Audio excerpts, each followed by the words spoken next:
Thank you very much, Mr. Speaker.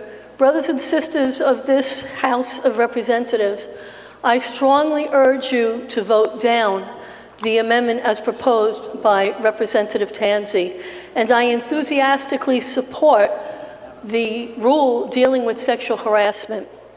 Organizations begin to create and nurture a zero-tolerance environment or a zero-tolerance culture by first creating a zero-tolerance policy, and that is precisely what this rule does. Next, what would come is the publication of the policy and making the complaint procedures accessible to all, and that's precisely what this rule has done.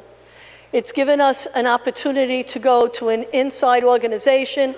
We also have the opportunity to go to the Commission for Human Rights, and there isn't anyone here in this House of Representatives who does not have an opportunity to pick up the microphone or go to the media if they feel that they're being discriminated against based on sex, because that's what sexual harassment is. Now, I understand the concerns that Representative Tansy has raised, but again, let me urge you to remember this is a framework, and there isn't anything that would preclude us from introducing additional legislation around this area of sexual harassment or other forms of discrimination. I think it's unseemly for us as a legislative body to hold standards to the business community in this state and then exempt ourselves by saying we're not going to have a zero-tolerance policy, we're not going to have rules that govern our conduct and protect not only each other, but also the employees that come into contact with us day in and day out. Now, I will tell you that I have significant experience in the area of sexual harassment in terms of investigating and also as a hearing officer.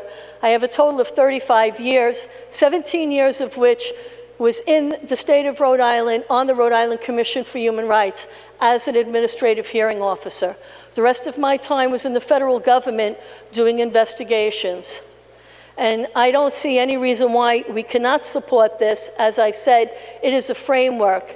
It is not the ceiling, it is the floor.